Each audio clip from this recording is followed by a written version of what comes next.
Hello everyone. Our Q&A for today is, if God forgives me, why should I still fight sin? If God has already forgiven me, why should I still care about fighting sin? It's a real question, and for many, it's a dangerous misunderstanding of grace. Some think, since I'm saved by grace, I can live however I want. But the scripture gives us a better answer, one that honors both God's mercy and His call to holiness. Let's walk through what the Bible really says. Salvation isn't just forgiveness, it's transformation. God doesn't merely free us from sin's penalty, He also frees us from sin's power. This is the doctrine of sanctification, the ongoing work of God by which we're made more like Christ. It doesn't make us more saved, but it shows we are saved. And here's the key. The grace that forgives us is the same grace that reigns us. In Titus chapter 2 verse 11 to 12 says, "For the grace of God has appeared, bringing salvation for all people, training us to renounce ungodliness and worldly passions, and to live self-controlled, upright, and godly lives in the present age." Grace doesn't make sin safe. Grace makes holiness possible. Number 1, grace doesn't excuse sin. It empowers holiness. Paul anticipated this misunderstanding in Romans chapter 6 verse 1 to 2. He asked, "What shall we say then? Are we to continue in sin that grace may abound? By no means. How can we who died to sin still live in it?" Grace isn't permission to keep sinning. It's power to live differently. It's if you've died with Christ, you don't belong to sin anymore. You're not under law, but under grace. And that grace leads you to freedom, not bondage.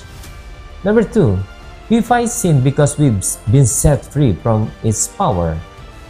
In Romans chapter 6 verse 6 to 7 says, "We know that our old self was crucified with Him in order that the body of sin might be brought to nothing, so that we would no longer be enslaved to sin. For one has died, has been set free from sin." Sin used to be your master. Now it's not. You're not striving to earn victory.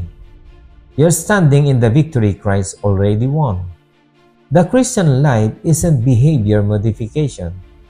It's spirit-empowered transformation. Number 3, holiness is the evidence of salvation, not the requirement for it. You're not made right with God by obedience, but through salvation always leads to obedience. In 1 John chapter 3 verse 9 says, "No one born of God makes a practice of sinning, because God's seed abides in him." True believers may stumble, but they cannot settle in sin. The Spirit won't let them. Why? Because they've been made new. Lastly, sin destroys what Christ died to heal. In Romans chapter 6 verse 21 asks, "But what fruit were you getting at that time from the things of which you are now ashamed?"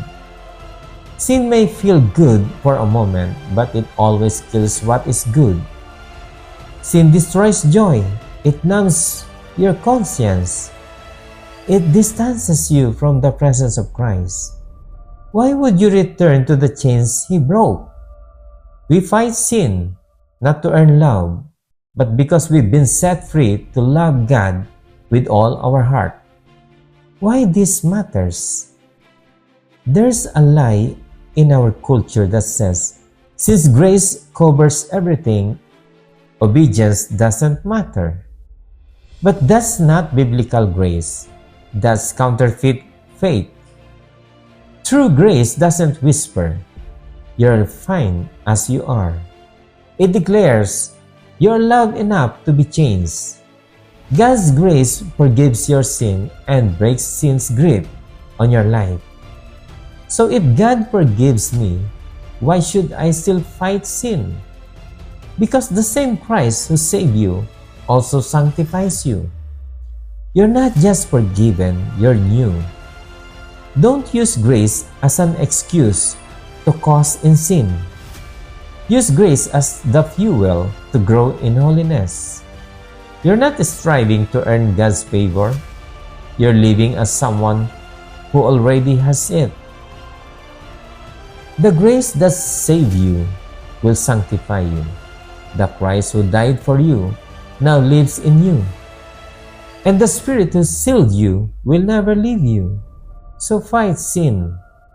Not because you're afraid of losing grace, but because grace has already won you. God bless you all.